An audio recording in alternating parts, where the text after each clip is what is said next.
Welcome back, everybody, to another episode of the podcast called Talking Triathlon that talks about the sport of triathlon. Very clever name that we came up with, James Bale.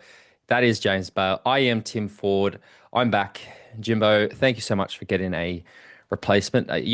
Every time you get Andy on, I always feel like there's no place for me to come back to because he does such a better When job you of say it than I do. replacement, don't you mean improvement? Yes, definitely. That's what I mean. I was listening a little bit in the car when I was driving home just before, and I thought he doesn't even need me anymore. Honestly, those two could just do it without me, and nobody Yeah. would even care. So, in fact, I think a lot of No, it people was probably good, prefer man. it. It was good. Andy, he's a good sport, and he stepped up relatively last minute to cover. And he's a good egg. He's a good egg. He can talk triathlon, which Let the is re always appreciated on this pod. let the record show that it was not me ditching last minute. I gave you as much notice as I could. No, So, I know. When I say relatively last minute, I mean I did ask him a couple of weeks beforehand. I'm a perfect. bit wary of holding I on to know. this. Let's start there because this was absolutely brilliant. Now, I don't know if you're going to know this about Christian, but he actually won the WTCS World Title in 2021. Yeah, so And 2021 WTCS World Title winner. turns out that winning that world title gives him a pretty good sense of humor because he sent you something this week that the second I saw it, I thought that is 100% what I think every single time I see it too. So paint our listeners a word picture. Yeah, so I was just going about my business the other day after we released the podcast with Andy, and I just received a WhatsApp picture from Christian Blumenfeld of me, a kind of a strange version of me, superimposed on the London Tube, looking like I was just holding on to the bar on my tube journey through London. And he said, "This is what I always think about when I watch your podcast." And so It's now I'm a little bit. This is my pull-up bar. I do. This is my every time I get an email, I have to do a pull-up bar. Well, Christian, mate, and again, for all the other people that watch on YouTube who think the same thing, the reality is that no, he is not on the tube. It is just when we decided we were gonna, keep doing this podcast and rebrand it and everything. James firstly insisted that we make it a video podcast, and I was like, mate, I don't know, like we have faces for radio and podcasting, but anyway, he wanted to do the YouTube, which we did, and then he kept doing what he's doing right now, and honestly, I think it was when we were together in Christmas at the end of last year, where I actually was like, seriously, mate, what's with the? And you said it's just that you wanted everybody to see your guns. So that's the truth of it. He It's the gun flexes show. really hard. The only It's the reason gun the show. podcast exists. Yeah, it's simply the gun show, mate. That's all it is. No, it was very funny of Christian. He's a good lad. I will never forget. It's scarred into my memory when I was in the Middle East in Bahrain 70.3 at the end of 2022 with Christian Blumenfeld. Firstly, when we went for a swim together, and as we were walking, everybody thought I was Alistair Brownlee for some reason. So I was like posing for photos with people because I guess they thought Christian and Alistair would be training together, not Christian and some random. So that was funny. But on the run, I overbiked massively because it was so windy, and my hamstrings, glutes, everything were cramping. And he was just doing the run, and he continued to bark at me like a dog and bully me the entire 21 kilometers, going, "What are you doing? Hurry up!" And I was like, "You're the Olympic champion. Have some decorum. Stop bullying this poor age grouper." So, yeah, Christian's a good sport. 2021 WTCS World Champion. Don't anybody ever forget it. Um, Yeah, there we yeah, go. So how are you, mate. mate? Well I am. rested? No, no, not at all. I flew in from Europe at. I've only been back in Australia for like 12 hours or 18 hours or something. I flew in from Vienna, Austria last night, and but mate, podcasting never rests. In fact, I said much like you insist on showing everybody your guns. I insist that we get out and get this fresh, hot content because there's so much triathlon to talk about. No, I'm a little bit There is. knackered. I'm a little bit knackered to be honest, mate. Oh, there goes all. There goes all. I didn't get home till very late last night, and now it's 6 o'clock in the morning recording the podcast. But mate, we do what we do because we love it. We do what we do because we have an incredible group of patrons who've all gone to We do. patreon.com/, talking triathlon. They pay us $5 a month, I believe it is, and they get the bonus podcast, which we'll probably record next week. And then they get the WhatsApp group and all the other stuff. It was actually really helpful for me. So I was in Roth, Bavaria, Nuremberg over the weekend for Challenge Roth, whatever you want to say. And as anybody who's ever spectated a race live will learn, it's actually not that easy to understand what's truly happening in the race because you're sort of, especially when you're there with, supporting a pro athlete in particular, you're sort of quite focused on what they're doing rather than the overall race. So the group was very good at keeping me across exactly what was happening. Uh, yeah, so always a good source of The everything. Patreon group's So amazing, mate. And I haven't told you, have I? We've got a team talking triathlon entering the T100 relay in London. I've arranged that, so me and a couple of patrons are going up to be in the relay. very good. What are you going to do? I'm going to do the run, mate. I thought so. Do you need Yeah. a special outfit for this run? I can organize No, one. I don't. No, I really don't. I really don't. It's fine because I'm just doing the run, so I can wear a nice pair of running shorts, a nice running top. No, Um, no, no, no, that will not do. I will not, I will not, I will not stand for this, James. I've got a t-shirt being arranged, which will have the Talking Triathlon logo on it. And I'll get you a Borat mankini that you can wear for the bottom half or something. It's only a 5K run, so if I can blast it out, and me doing the run saves me having to take a wetsuit and saves me having to take a bike. It's the view I Perfect. took on it. Yeah. Perfect, perfect, perfect. Yeah, as I said at the start, you did an excellent job with Andy Horse Fraternal last week. I was traveling. Either way, I know that the last time we recorded together, I said that I was a bit sick. I got so sick. Man, that hit me for six. I've only just started crawling back in a train. I think I've done a 20-minute run, a 30-minute bike ride, and a 1 kilometer swim in 3 weeks or something like that. So I am easing back into it. But man, it fucked me. Like I haven't been this sick since I had pneumonia. So I had to miss my race. I was meant to go race that Challenge Sandefjord in Norway. Couldn't do it. Mhm. It's been a disaster, but we are on the mend. Now, James, let's get into it this week. And we have some good news and some bad news, or I guess I don't know how you want to say it, because something happened last week that I was so excited to talk about, but obviously I wasn't on the episode. And I've been like, well, guess what? We'll talk about it again when I come on this week. Unfortunately, we don't get to talk about it too much. And that was the fact that my Kingma has gone to pro cycling.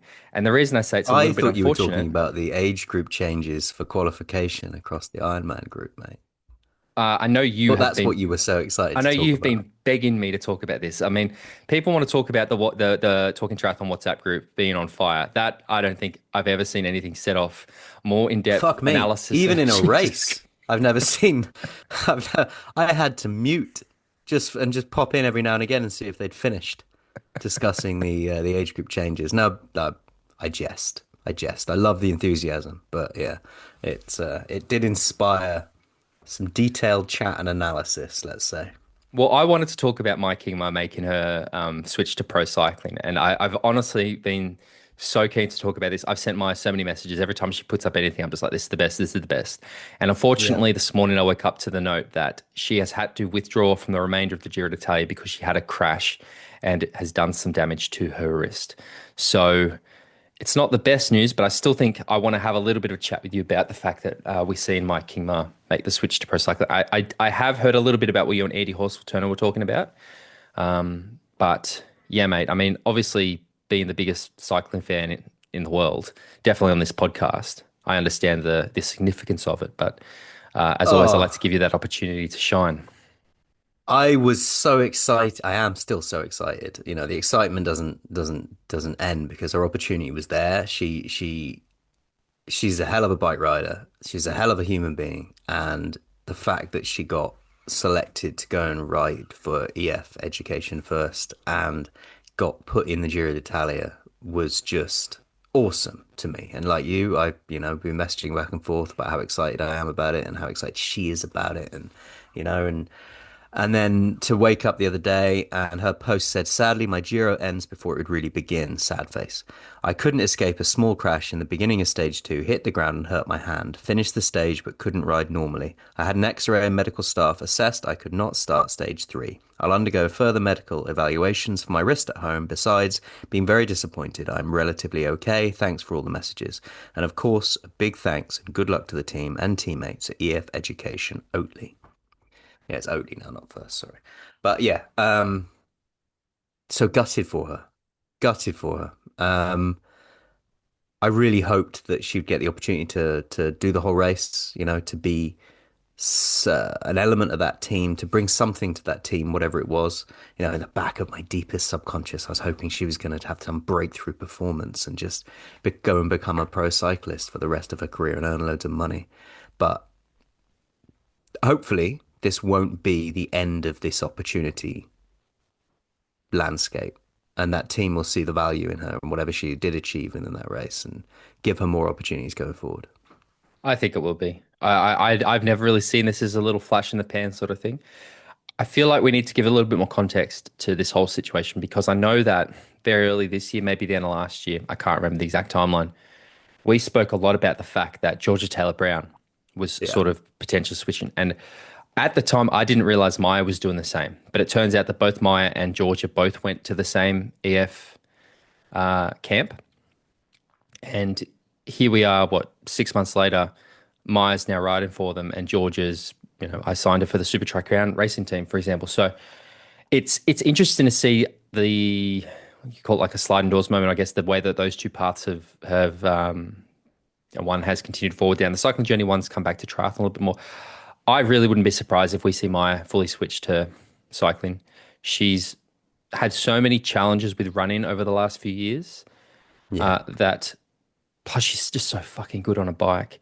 I still think that I mean, yeah, me and Andy said you're echoing what we said last week. yeah, You're echoing very much what I said, which is, you know, she's had such issues with her running. She's a badass swimmer, don't get me wrong, but had such issues with her running, with Achilles and calf problems and foot problems, and then there's this diaphragm thing that limited her T100, which probably was just a nutrition issue. But if the opportunity is there in a landscape that has a guaranteed salary, access to better sponsors, the team looks after you, they pay for your travel, you travel the world, then I see it as a no-brainer. Take those issues away, the running problems away, and focus on what you're really good at. If you can do it, go do it. And yeah, I'm here for it. It'd be triathlon's loss, but you know, as someone who knows Maya and wants the best for her, I just see it as a no-brainer. now I think it's definitely triathlon's loss, and I agree with everything. There is that selfish part of me that goes because I've been quite vocal and I've copped a fair bit of ridicule. I think maybe we both copped a little bit about how we were quite adamant that she was going to do very well at T100. I stand by those comments. I really think that if Maya fully switched to longer distance race, I think she could. She to me is very Taylor Near-esque, and so there's a selfish part of me where I'm like, well, I want everybody to see what I've been talking about for what feels like years at this point. But no, I'm just so happy for her.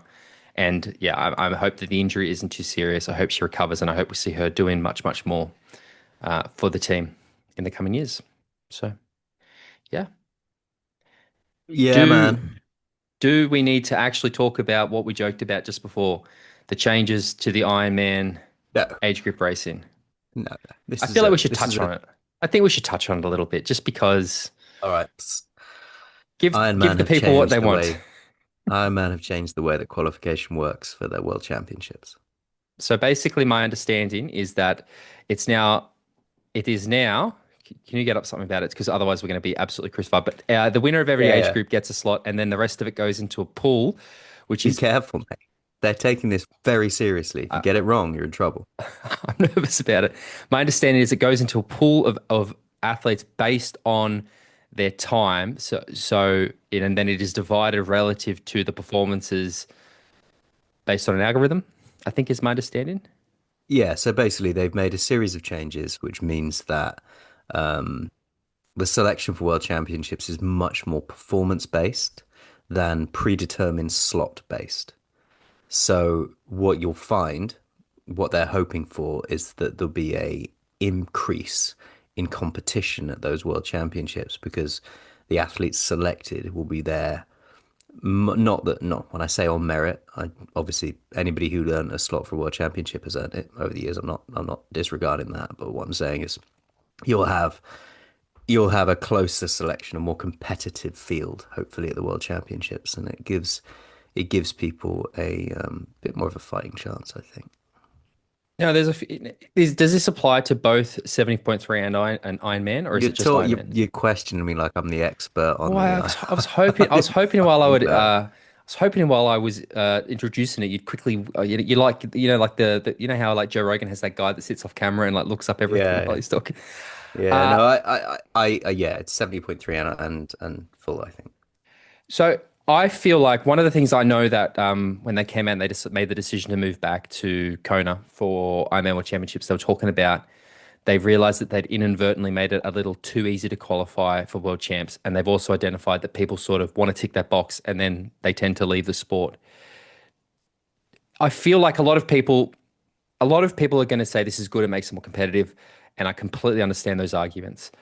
I wonder that is this a case for Ironman trying to get the most competitive people on the start list of those races, or is it that they want to make it just a little bit harder to qualify, and you probably have to do a few more races to get there to try to, I guess, increase the lifespan of a triathlete? Do you think that what is your sort of view on that? Um, that's quite a skeptical way of looking at it. They did come out and But they say that they are, had accidentally made the lifespan shorter, so I would assume that a lot of what they're doing is to try to look. I, yeah, I I mean, don't I don't think it's they skeptical are a though to big say corporate company. I'm not against. I think that we do need to do more things to increase the lifespan of triathletes. Yeah, I yeah. just question if it's taken more seriously is necessarily the answer because I know that a lot of amateurs tend to burn out. Like one of the reasons I feel like amateur triathletes tend to only do it for a few years is because there's this thing with triathlon where everybody seems to think they're going to go pro or something, right? And so they train like an absolute mad dog, and it's not sustainable. So they end up burning out. And like I said, I'm kind of torn because yep, if it's going to keep people in the sport longer, that's great. I just wonder if we're going to see more burnout because more people are going to have to train even harder to try to get a slot. I don't know. I'm not sure. I'm less worried about that. Okay. I am. I would rather exist in a sport. Not that I mean I've got no particular interest in going to the Ironman World Championships. All right, personally, I don't give a fuck about Kona outside of the way we talk about it from the pros angle. And the Ironman 70.3 Worlds. If I go to an Ironman 70.3 and I qualify and it happens to be somewhere that I really want to go to, maybe. But like that's just that the stars have got to align for that to happen, and I can't see that ever happening again. Um, I have qualified for the 70.3 World Championships before. I turned down my slot because it was somewhere I didn't want to go. So, whatever. But I'd rather exist, all that aside, I'd rather exist in an ecosystem where the World Championships were representative of better, higher quality athletes who've had to put a bit of more effort in to get there than not. And I don't really want to think about it any deeper than that Okay. because, you know, a World Championships is meant to represent the best of the sport, and it should be something quite hard to get to. It shouldn't be something that you can just pick a race that you think no one's going to go to or the slots are going to roll and you get yourself a slot. I would Yeah. much rather it be no, no. If you've been to the World Championships, it means something. Yeah, I can understand. And I also understand that I am probably in a slightly, I also have no interest in racing Hawaii. I don't want to do Ironman. I'm probably never going to do an Ironman. So I'm not worried about that. And I also am probably, if I wanted to go race the 70.3 World Champs, even with this change, I'm pretty sure I could qualify. So it's like, again, that's why I'm probably not that worried about it. And again, yeah, I'm not, I've done World Champs. Like last time I qualified, I won my age group.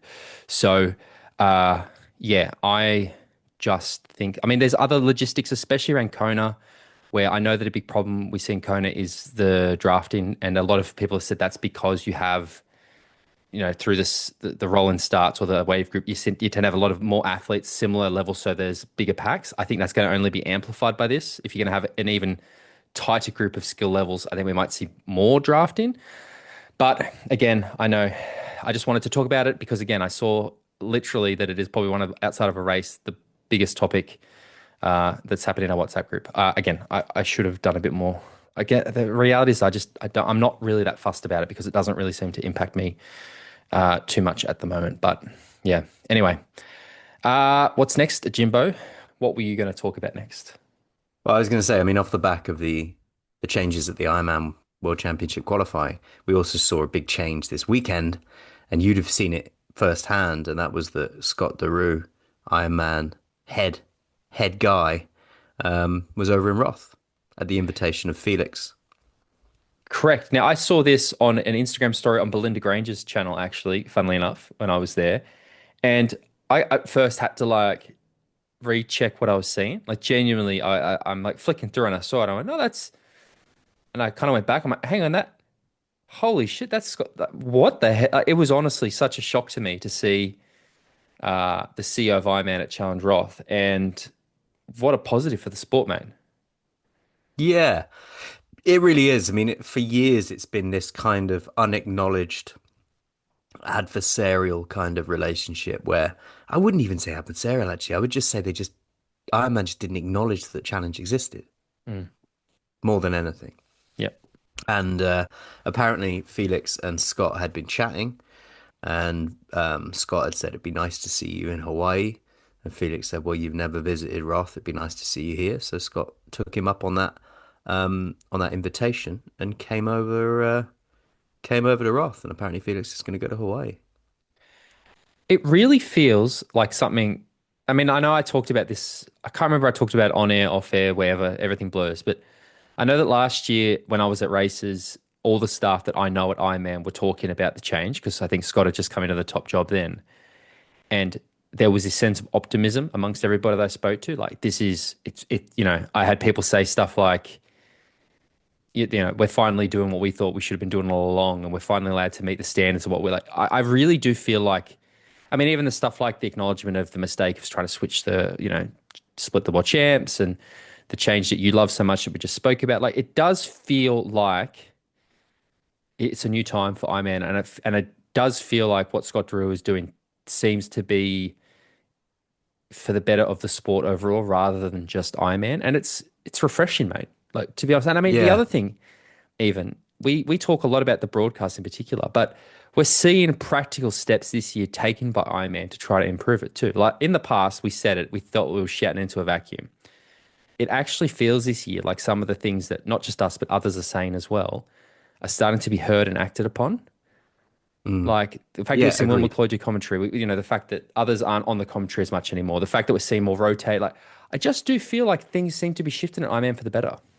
Yeah, agreed. Obviously, the internet went into overdrive, and there were a lot of assumptions that Challenge were selling Roth to Iron Man and all this stuff. And I think those are the drawing the wrong conclusions and jumping in the wrong direction because I think I can't see that happening. Um, and and I think like you, I echo what you say. I think it's important that the sport takes down these weird kind of shutters and narrow ways of looking at their own existence and acknowledge the wider landscape and how, you know, to use an overused phrase, but a rising tide rises all ships and all that. Yeah, exactly. Because I mean, do you understand the history of Challenge Roth? Like, why, how it came? Because do you know? I don't know. Yeah, I mean, it used to be a different race, didn't it? It used to be Ironman Germany. Like Yeah. it was Ironman Germany, and then Ironman moved it to Frankfurt, I believe. Actually, I might be wrong, but so that's why. So that's sort of split. Uh, yeah, I agree. I don't think they're ever going to buy Roth. What I'd like to see is maybe they spread the German races out a little bit so we don't have like Hamburg, Roth, Frankfurt so close together. Yeah, I mean that's one of the biggest problems in the sport is these big entities trying to have their races so close to each other and sometimes often on the same weekend, just to try and one up each other. It Um, also, I don't know. I don't know how far this cooperation could go, but it would be, hypothetically speaking, in the future sometime, it'd be good to see if Roth was if winning Roth maybe was a qualification race for an Ironman World Championship as well. I don't know. Yeah, I see what you mean. I think I'd just like to see it moved around a little bit because one thing, and we'll talk about it, that I don't think you need to be a genius to understand that triathlon is huge in Germany. I was just there, obviously, for Challenge Roth over the weekend. There's there's billboards in Germany, not like race specific billboards. There's Just billboards in means it. Germany with Anne Haug on them. Like in Germany, Anne Haug is a big enough athlete. Like in Australia, can you imagine having Matt Hauser on a billboard in Australia? There'd be no point. Like Germans are crazy for triathlon, and just from the number of people I saw on course in Roth, I've never been to a race that's had so many spectators, including Hawaii. Like there's more, it's crazy. So I feel like why wouldn't we spread those three races out when it's the most triathlon crazy country on the planet? Mm. Yeah, I think it's a good thing.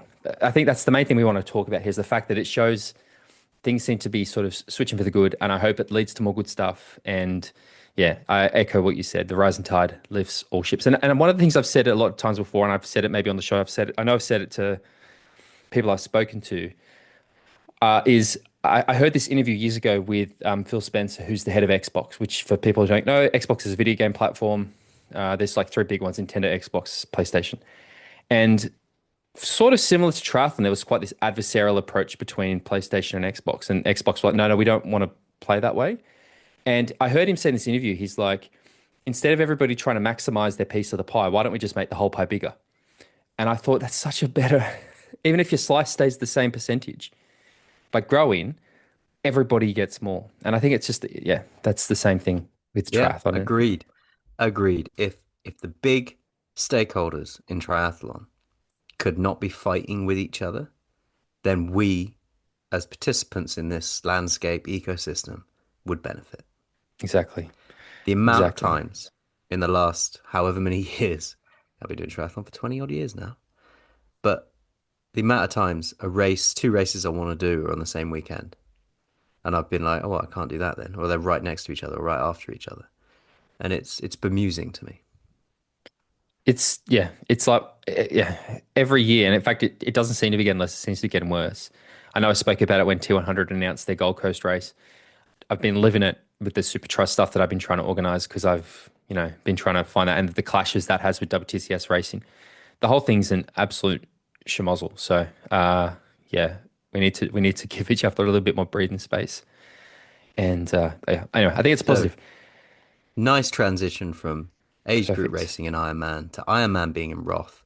What about our man in Amsterdam, Tim Ford? How was your weekend in Roth? Yeah, I went to Challenge Roth for the first time. The as they say, the home of triathlon. Uh, I want to preface this by saying, obviously, when you're there at the event, and again, I'm there working, I'm not just there for fun. It's not as easy to follow the actual race as it is when you're just watching a race.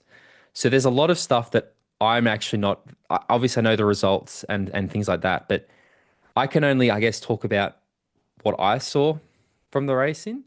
And I know that.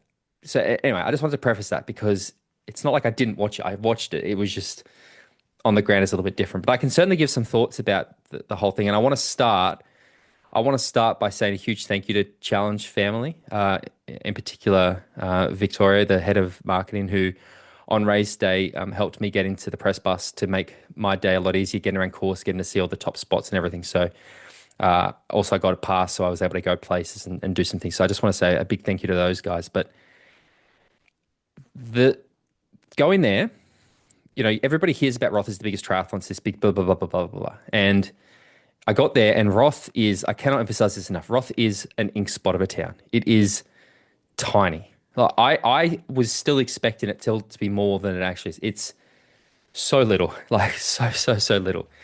And I honestly have to admit that in the lead up to the race, and I mean the lead up to race that I was walking around, like the expo was incredible. It's the best expo I've ever been at. Like genuinely, it's so good. You strike me as someone who doesn't enjoy an expo. I don't normally, but this was Yeah, this as was a sort legit, of mate. you're kind of a natural contrarian. Hoka had this huge thing, mate, with a cafe on top, and like it's it's impressive. Like really, it was, there's spots to drink beers, there's food trucks, there's every brand you can possibly imagine. Yeah, that sounds all right. It was great because I just saw, I always criticize the fact that a lot of triathlon kind of feels like a traveling circus and it's the same people. No, no, this was like the biggest party and everyone was there. And there's people I hadn't met before that I was able to meet. Like it was good for that. But yeah, getting up to the race start, because the first thing I realized is in my head, maybe watching Roth as a spectator, I've always imagined or assumed that it's all quite compact because I know that Roth, and I understand I don't care, I'm Australian, I pronounce it Roth, because I know it's quite small, I think I expected the race to be quite compact. And the very first thing I realized was, couldn't stay in Roth, had to stay in Nuremberg, 30-minute train trip, very easy.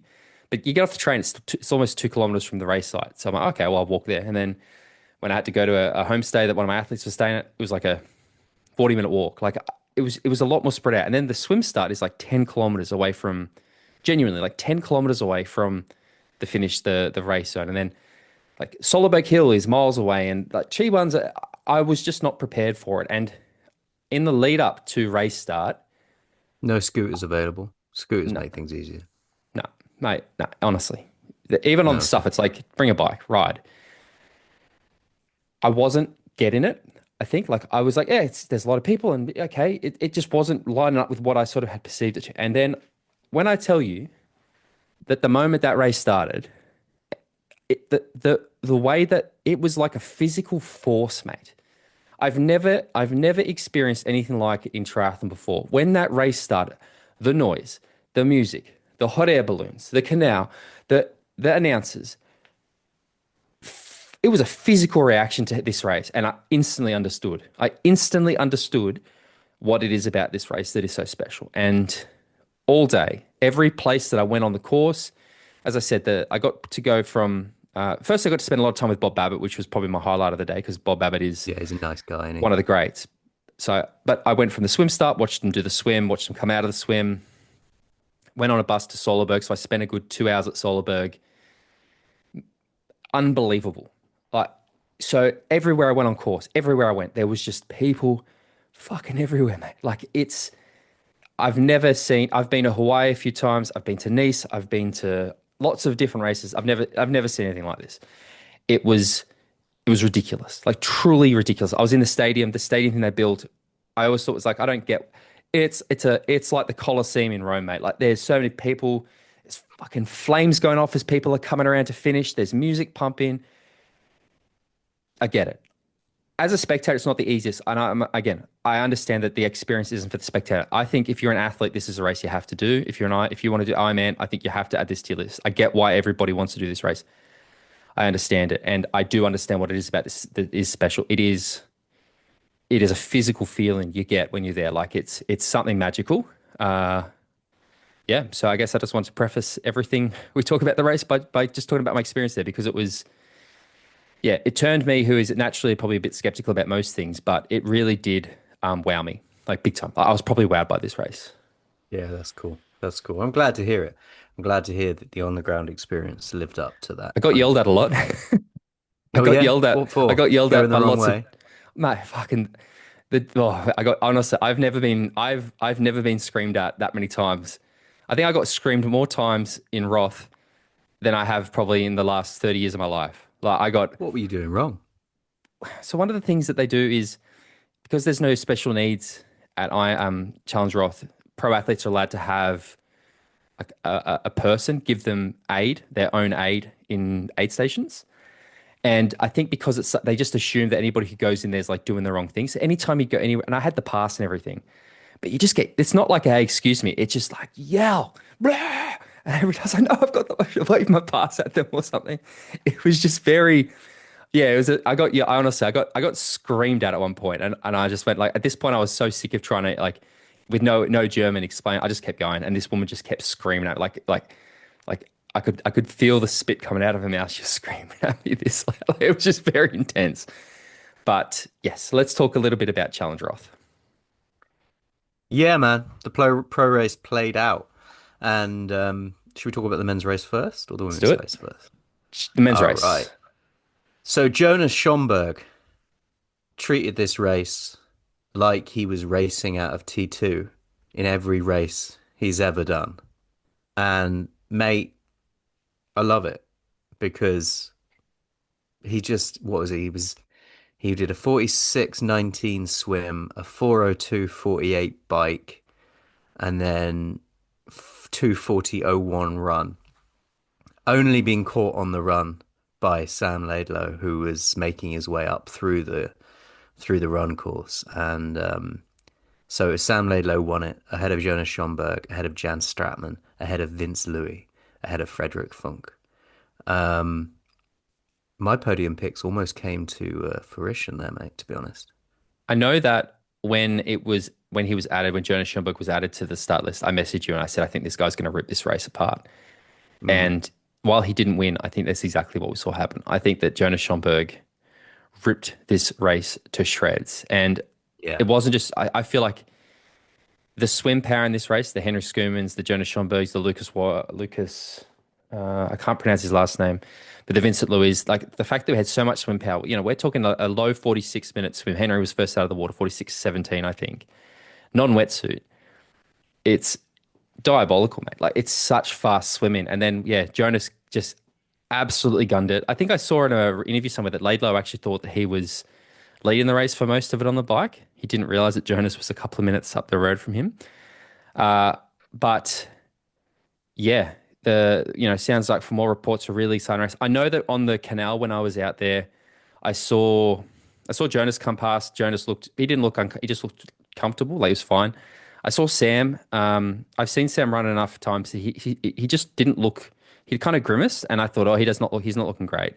And then I saw Vincent Louis not far back from Sam Laidlow, and he looked so good. And first, I couldn't. I expected Vince to go backwards on the bike. I just didn't think he'd. Yeah, same. I didn't think he'd feature at all. So I was firstly like shocked, and then he looked so good on the run. I thought, fucking Vincent Louis going to win this thing. Like I was. If you had have asked me 5, 6K into this race, I thought Vincent Louis got this in the bag. And then ultimately it didn't. Now, Have you seen the video of Vince walking down the stairs backwards? I saw, yeah. And another funny story as well, actually, was just as they were, I was just outside the expert area as Vince came past in fourth place just before he went into the thing to finish because I had to get back. And I was just near George Taylor Brown, who was there with another guy. And after Vince went past, I heard George Taylor Brown go, "Oh, he really blew up, didn't he?" So yeah, Vince was in third for a lot of it and he got caught. But I think that the biggest surprise for me out of all this is Sam Laidlow's performance. And why am I? I shouldn't be surprised. He is the Yeah. defending champion. We've said that when Who was he's your on, he's pick? on. Did you like I would have picked consciously Jonas pick Schomburg. anybody? I would have picked Jonas Yeah, Schomburg, okay. to be So honest. you and Andy were the same because Andy picked Jonas Schomburg. Yeah. And I said no, I think Sam Laidlow's going to win this. In Andy no scoffed at me. universe, in no universe would I pick Sam Laidlow to win this race. Yeah, No, Andy scoffed at me then, and he yeah, scoffed at me halfway through the race as well. He sent me a message, and I said, "Look, Sam's going to win this, and I'm going to put this message thread as my fucking Instagram feed if you carry on." And and he did. He worked his way back on that run.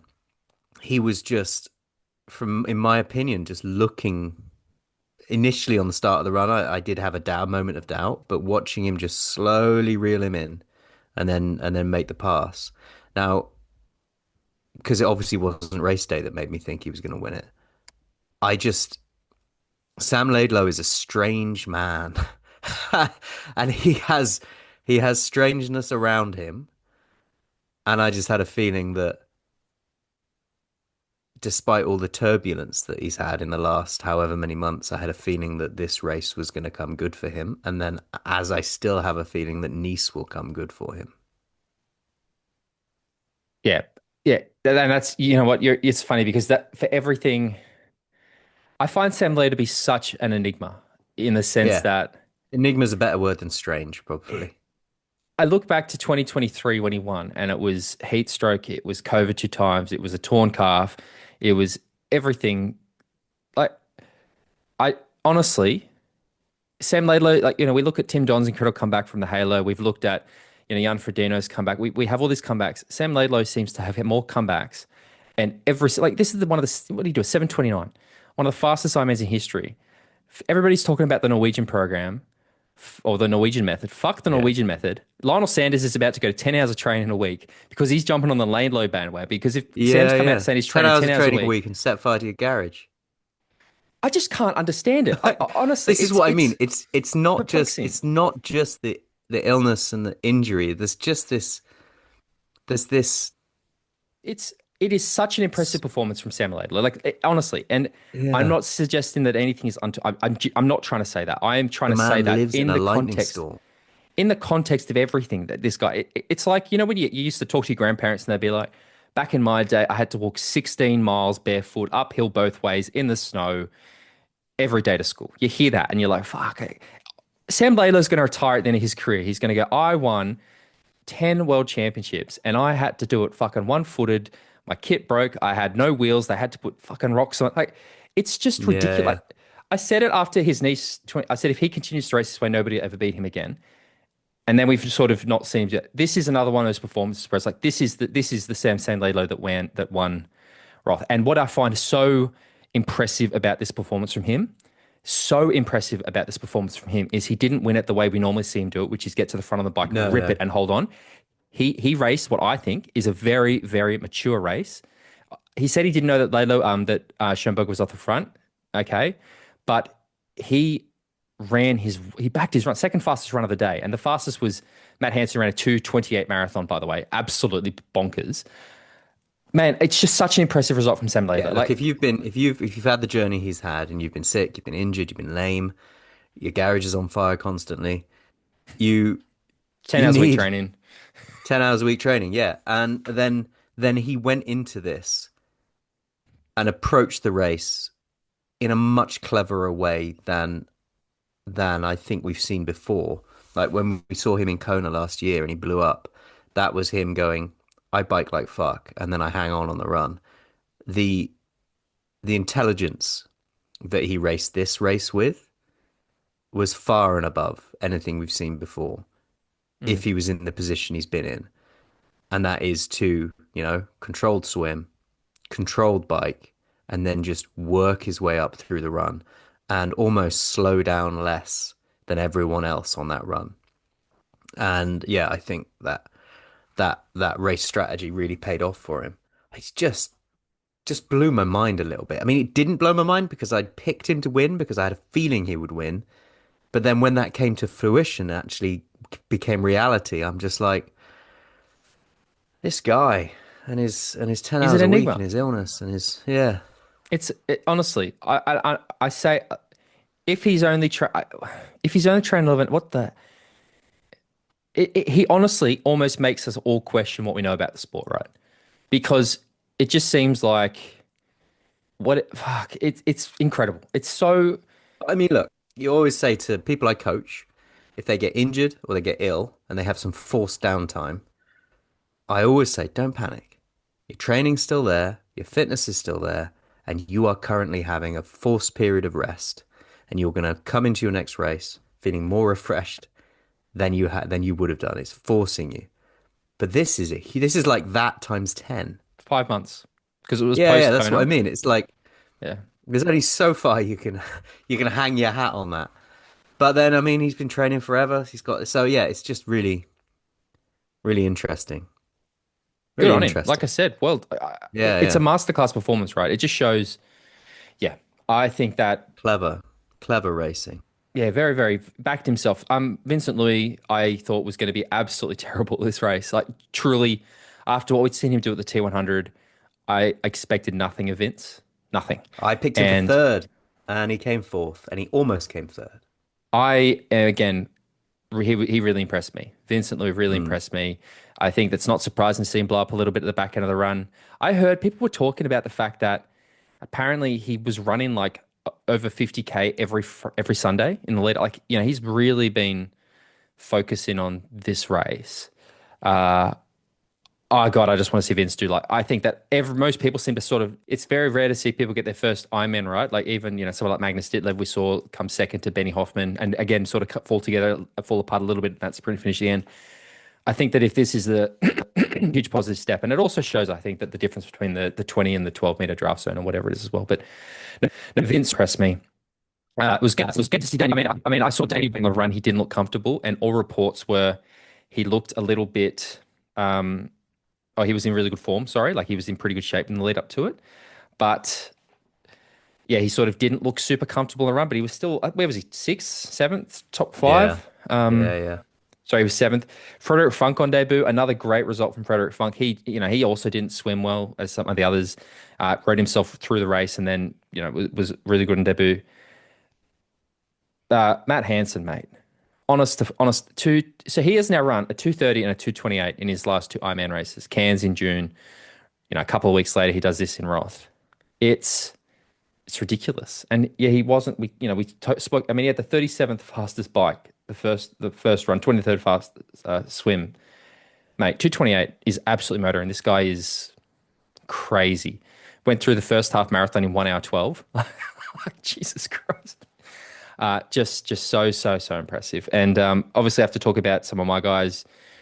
We knew it was going to be a hard day for Joe Skipper. 10 minutes down out of the swim, which was particularly bad. I thought he'd actually not even started at that point because, yeah, it was. But he still rode his really, top power, which he was happy He about. seemed very positive post race. Yeah, he was. I Yeah. I honestly, after what happened in Austria, true story, I really was worried we're gonna have a repeat of last year, where just kept sickness or tiredness or whatever it was, and I was genuinely like thinking, it's it. When I saw him on the run, he after about half an hour, he's like, I feel fucking amazing, and I was like, oh, thank God. And after the race, like chatting with him, he's like, yeah, okay, 10 minutes down at the swim, but he goes, I'm really happy with my ride, and so it's good. It's actually, like I said, Yeah, on. it's good. It's good. And also, an unexpected wetsuit, non-wetsuit swim, shit happens. And yeah, anyway, so it was positive. Henry Schoeman on debut as well, fastest swim. Henry got sick. He gets sick a lot, but he was sick in the lead up to this. And I spoke with him after, like, genuinely, he was coughing up like chunks when I was with him after the race. Still got it done. First long distance race ticked off. Fastest swim. I think it's another. I mean, he put up a post on his social media talking about how he was, basically thinking about retiring, and this race has given him the certainty.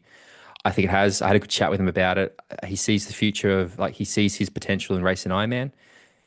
He didn't get to prepare properly for this because of some niggles and stuff like that. So I think that it's a really positive. He was there up until on the bike with that group until he chose to back off because his chest was done. But I thought this race would be interesting, and it certainly was, mate. This was a very fascinating race, and it delivered. So that's the men's It race. did indeed. It did indeed. Women's race. Women's race Laura Philipp just, dominated, yeah, had everybody, pretty much. dominated, Um, mate. of, yeah, not the fastest swim of the day, but took everybody apart from bike to run. Yeah, I mean, I'm not Um, surprised. I'm not surprised. no, indeed, indeed. The only faster biker than her was Merle Brunet from Germany, Hmm. who is predominantly a duathlete. Um, went into this race 20 minutes down out the swim, biked her way through the field to then finish fifth place with Sixth. only fifth place. I got her as sixth. Maybe I got her as fifth behind Nikki Bartlett. Justine, Matthew between them, I think. Oh, interesting. Then Yeah. then what I'm looking at is incorrect. Unless something happened. I don't know. I'm on. Where are you on? I'm on tripole. I'm looking at these results on Try 24/7. Oh, I don't know. Interesting. One of us is wrong. It's a mystery. Yeah, yeah. Let me have a look. Talk amongst yourselves for a minute, and I'll have a Well, look at the I official think, result. yeah, Laura Philipp. I mean, I don't think it was a super fast day compared to others. It was a bit windy out there and things like that. I also think the fact that she did what she did in Hamburg only a few weeks earlier meant we weren't going to see her go out there and absolutely set the world on fire. But the fact that she won by so much is just crazy. And I love the fact that Grace Deck on debut at Ironman came second fastest run. For Grace Deck, really well-rounded performance. Second fastest swim, ninth fastest bike, second fastest run. Alana Siffert it was so good to see her off the front for so long, like leading and having Laura slowly chip her down, but she got so much time on the front of that race, which was great. And then there's Nikki Bartlett. Now, we know that Nikki's been sort of having a rough go of it this year. So to see Yeah. her go there and, be up there, finish fourth, but, in the mix for a podium for a lot of it was just wonderful to see. I was so disappointed that I didn't actually get to catch up with Nikki. By the end of my day, I'd been up since 4 a.m. I was just done and I just left. I just left and went home. But no, yeah, it was great to see. But yeah, any other Yeah, any other female Nikki's just performances? announced she's missing Swansea this coming weekend, and she's going to be focusing on the races later in the year to take a bit of time for herself. But good on her for having such a strong result. And you're right, Mel Brun was sixth, Okay. so Any that's a other typo on the results I'm looking at. female performances you'd like to focus on, mate? Not particularly. I mean, Laura Philipp is just doing Laura Philipp things, isn't she? And showing her class. And I am very excited for the Kona we're going to get to see from the women later this year. I love doing this with you because I know it does make you a little bit uncomfortable, but I do just like to ask at this stage, does How do you think Kona's going to go? Who's your pick at the moment? Laura Philipp is Yeah, me is too. my pick. 100%. 100%. Yeah. Look, there's actually a fair bit more we need to get through, mate. So let's move on. I know that we have to talk about Hamburg, and I know that there is Swansea, and I know that there was another race, 70.3 European Championships were on in Jönköping in Sverige, I believe. Is that correct? There was a sprint finish in the women's race, mate. There was indeed, and the page I had it on has disappeared. I believe, if I'm correct, that there was a sprint finish in the women's race. I'm talking while you bring up the results. And they declared the winner and then they reversed it because they said that the person who they had originally had won got a blocking penalty or something or had done something untoward. So they switched it and gave first and then second. Is that correct? Yes, there was a sprint finish between Messner and Pole, and they went head to head in a stunning sprint for the line. The footage was a bit limited, but basically elbows were being thrown, but nothing that looked. I mean, I've seen the footage and it didn't look particularly intentional. Hmm. The on the ground verdict was that Messner had won, but the Ironman tracker had Pole as the victor, and then there was a protest and basically Messner was later posting on her Instagram that things had changed. She said, Vice European champion, thanks so much for your kind words and messages. I gave everything out there today. After a process was held, I'm not the European champion anymore. Honestly, more than heartbreaking on a personal level. Thanks for the support. And basically it was deemed that she had impeded or blocked the other person's sprint. I've watched the footage. I wasn't there on the ground. It's hard to tell. But from the footage that I saw, it looked kind of like there was a bit of leaning in from both sides, and arms were just coming up in an instinctual way to try and balance and protect oneself. I didn't see it as particularly looking like a block, but I wasn't there, so who knows? Can I ask an maybe you don't know you probably don't know the answer to this, but I'm looking at the track right now and it both has them registered as 4:05:33. Both. Ah, We don't keep microseconds. It's literally to the second. There's clearly no finish line technology in Ironman. We don't possess the technology for it. It's an eyeball call. Why can't we have draws? Why couldn't it be a yeah, tie? Like honestly, yeah. Well, I mean, I think that's not really the point. The point was the officials saw no, I know, what but they I just considered to be someone being impeded. yeah, I just feel like there's been and I guess the reason I say this is because over the last couple of years now, we've seen a number of weird official decisions. I keep thinking of weird Nintendo decisions because it's the thing I say a lot. But like weird officiant with the Sam Long penalty in St George a couple of years ago where there wasn't enough footage.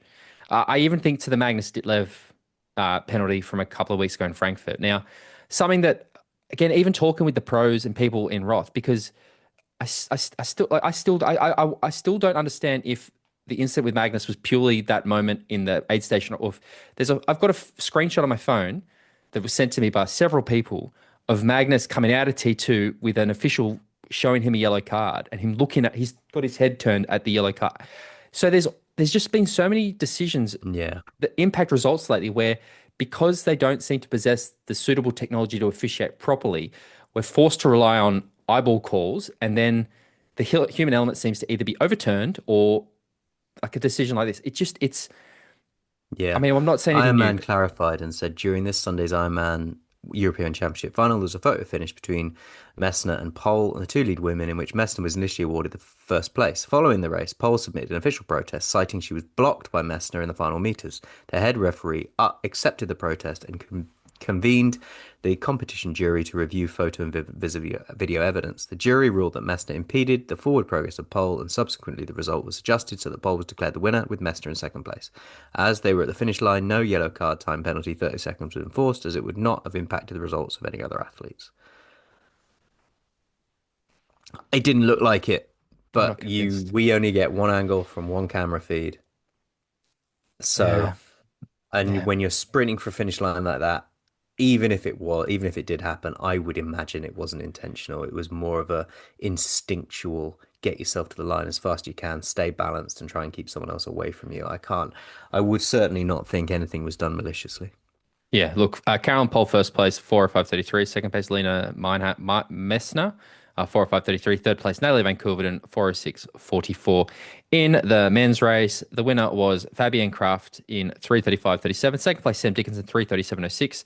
Third place, it says G Sandal, Gabrielle Sandor from Sweden with a time of 3:37:23. So the men's racing was pretty exciting. Harry Palmer in fourth place. Good stuff. Let's move on, and we will finish this week's episode by previewing this weekend. WTCS racing returns to Hamburg. Jimbo, you excited about WTCS Hamburg? Yeah, really, really excited. I can hear it in your voice, mate. Again, your excitement levels go from like a 4 to a 10. I'm bringing up the what I can see a bit of a start list now, if I can. No, I can't. Can you bring up the start list while we talk about it? Because Hamburg also has a mixed team relay happening this weekend. I haven't got the start list. Hang on. Well, you talk. You tell me what your experience is with Hamburg because it's a good race, and I'll bring it up. Yeah, Hamburg. I mean, we've got um Yes. Cassandra Beaugrand is racing on the Oh, women's you brought it side. up. Okay. No, I've got an article about it, but not the start list. Emma Well, I'll get the Lombardi's start going to be list. there. Beth Potter's going to be there. Georgia Taylor Brown is going to be there. Um, I'll get the start list. Just give us your Lisa thoughts about Turch. Hamburg. Yeah, I think it's going to be a really interesting race. So far, we've started to see the sort of WTCS performance metrics kind of forming around us race by race. I don't see anybody beating Matt Hauser if he's there, and I don't see anybody beating Cassandra Beaugrand if she is there.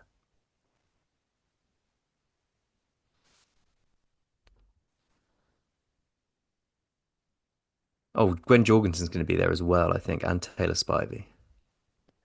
So, This is an absolute. How good is World Triathlon's website that you can't even just quickly yeah, I bring up know the it's results? terrible, isn't it? It really is. It's the single worst website I think I've ever You seen. watched you watched the Italy race recently.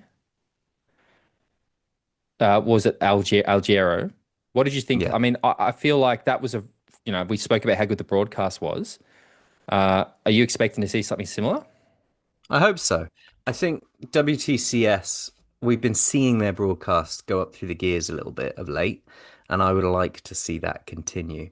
Hopefully, it's going to be a season-long thing where we see high-quality broadcasts race by race. Um, on the men's side, I see this championship as Hauser's to lose.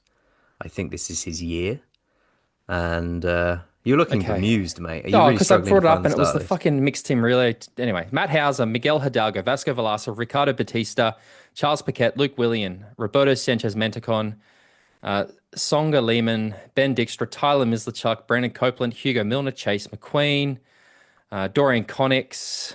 Who else is there that is worth talking about? Sebastian Wernerson, Braden Mercer.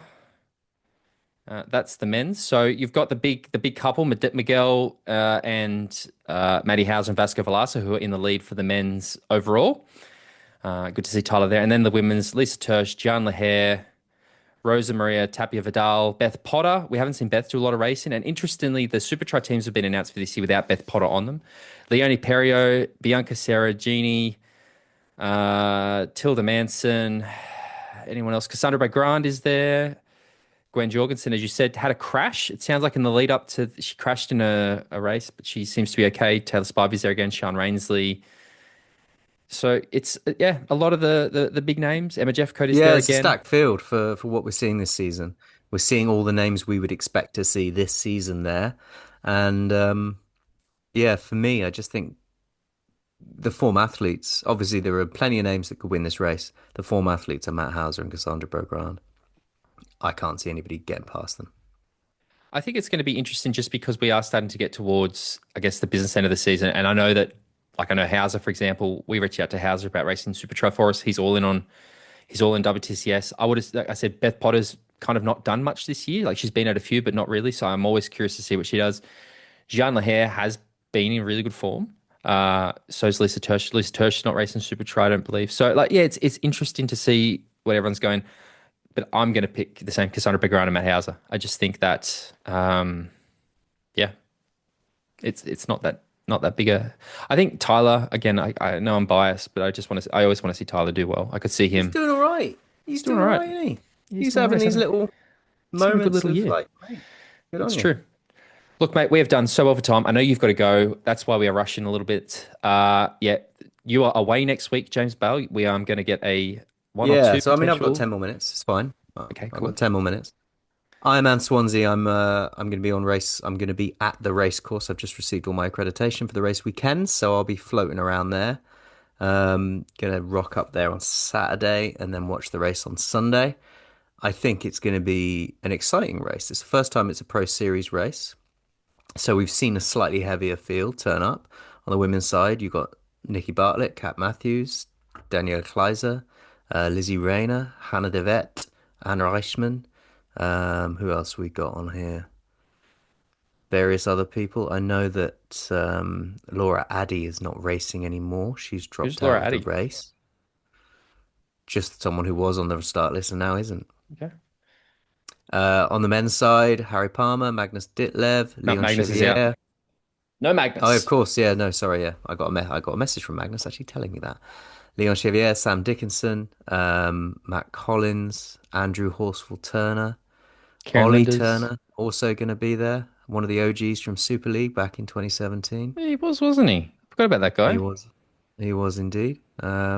So yeah, it's going to People be an might enjoy the interesting, exciting broadcast. race. They might enjoy a little Hey, surprise in the broadcast at Swansea. I'm not saying anything. Who knows who it could be, but there could be a special guest at the broadcast that might make people a bit happy. So keep an eye out for that. yeah, I've heard there's going to be a few people floating around that race who you Hmm. might not expect to be there. Are you going to be on the broadcast? It's you. It's James Bell, everybody. That's Oh, what I it's was. me. Yeah, Yeah. it's James. Yeah. Broadcast, mate. Broadcast Bale, they call me. Imagine this level of enthusiasm. In fact, that's pretty much what an Ironman broadcast is. So you'd fit right in, James I would Bell. fit right in. I would fit Jimbo, right in. if people want to find out more about talking triathlon, what do they need to do? Yeah, if you want to find out more about Talking Triathlon, then look us up on Instagram. Tim is at T414 on Instagram. I'm at Bale.James85 on Instagram. We are at Talking Triathlon as our Instagram handle. You can join the Patreon group, the social group, the Facebook group. Facebook, we don't really use it, but if you join the Patreon group, we can put you in the WhatsApp group, which has got all of the key information for all triathlon, things that you need to know, constantly chatting away. Really enjoyable place to be. The best triathlon environment on the internet, in my opinion. If you're not part of the Patreon group, though, and you want to comment or leave feedback, then leave a comment on the YouTube channel. That is where we're most likely to see it. Beautiful. James Bale, thank you. Guys, thank you. Again, a little disheveled this week, but that is because I'm jet lagged as fuck. Anyway, we'll be back to, well, not regularly scheduled because you're away next week. I will get somebody to fill in. But yes, Jimbo, a pleasure as always. I'll chat with you later. Cheerio.